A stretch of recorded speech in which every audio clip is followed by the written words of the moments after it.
Super star Mahesh Babu మాటల మాంత్రికుడు త్రివిక్రమ్ డైరెక్షన్లో వచ్చిన మూవీ గుంటూరు కారం మాస్ యాక్షన్ సీన్స్తో తెరకెక్కిన ఈ సినిమా సంక్రాంతి కానుకగా జనవరి 12న థియేటర్లలో విడుదలైంది. స్మార్ట్గా స్టైలిష్ లుక్లో ఉండే మహేష్ బాబు మాస్ లుక్ అవతారంలో దర్శనమివ్వడంతో ఫ్యాన్స్ ఫుల్ ఖుషి అయ్యారు. అయితే భారీ అంచనాలు నెలకొన్న ఈ సినిమాపై ఆడియన్స్ నుంచి మిశ్రమ స్పందన వచ్చింది. మొదటి రోజు బాక్సాఫీస్ వద్ద దూసుకెళ్లిన గుంటూరు కారం ఆ తర్వాత ఆరెంజ్ కాస్త ఘాటు తగ్గిందని చెప్పవచ్చు. కాగా రెండో రోజు ఫ్యామిలీ ఆడియన్స్ నుంచి వచ్చిన మంచి రెస్పాన్స్తో వీకెండ్లో కలెక్షన్స్ కాస్త పెరిగాయని చెప్పవచ్చు. మూడో రోజు అయితే గుంటూరు కారం వీర లెవెల్ కలెక్షన్ వసూలు చేసింది. గుంటూరు కారం ఇప్పటి వరకు తొలి 3 రోజుల్లోనే ప్రపంచవ్యాప్తంగా 164 కోట్ల గ్రాస్ కలెక్షన్స్ వసూలు చేసినట్లు అఫీషియల్గా టీం అయితే పోస్టర్ వదిలింది.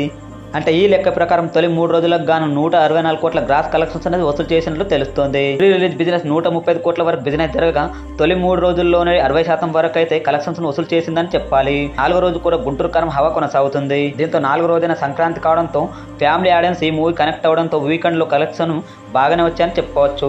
బ్లాక్ బస్టర్ హిట్ సినిమాను ఫ్లాప్ సినిమా అంటూ ప్రచారం చేసేవారిపై మహేష్ ఫ్యాన్స్ ఫ్యామిలీ ఆడియన్స్ మండిపడుతున్నారు. పాజిటివ్ టాక్ వస్తున్న వేళ కలెక్షన్స్ ఇంకా పెరుగుతున్నాయి. ఇలా గుంటూరు కారం చిత్రాలపై ఎటువంటి రివ్యూస్ ఇచ్చినా సరే, ట్రోల్స్ చేసినా సరే ఎవరు ఆపలేకపోయారు. ముఖ్యంగా ప్రధాన కారణం గుంటూరు కారం చిత్రానికి ఫ్యామిలీ ఆడియన్స్ థియేటర్ల వద్ద క్యూ కట్టడంతో, అలాగే వారి నోట మంచి రివ్యూలు రావడంతో సినిమాపై కలెక్షన్లు ఇంకా పెరిగాయని చెప్పవచ్చు. దీంతో మరోసారి మహేష్ బాబు సినిమాలకు నెగిటివ్ రివ్యూస్ వచ్చినా సరే కలెక్షన్లు మాత్రం తగ్గకుండా వెళ్ళవడంతో సూపర్ స్టార్ సత్తా అంటున్నారు. ఏదేమైనప్పటికీ రికార్డ్ లెవెల్లో గుంటూరు కారం కలెక్షన్స్ వసూలు చేయగా మరి రానున్న రోజుల్లో గుంటూరు కారం ఎలాంటి కలెక్షన్స్ వసూలు చేస్తుందో వేచి చూడాలి. మరి ప్రస్తుతానికైతే థియేటర్ల వద్ద బాక్సాఫీస్ వద్ద కలెక్షన్ల వర్షం కురిపించగా సినిమా ఇంకా స్టడీగా కొనసాగుతుంది. గుంటూరు కారం చిత్రంపై మీ అభిప్రాయం ఏంటో కామెంట్ ద్వారా తెలియజేయండి. అలాగే మహేష్ బాబుకు సంబంధించి మరిన్ని వివరాల కోసం మా ఛానల్ సబ్స్క్రైబ్ చేయండి. ఏ చిన్న విషయం కూడా మిస్ అవ్వకూడదు పక్కన బెల్ ఐకాన్ నొక్కండి. లైక్, షేర్ చేయండి. మరొక థ్యాంక్ యూ.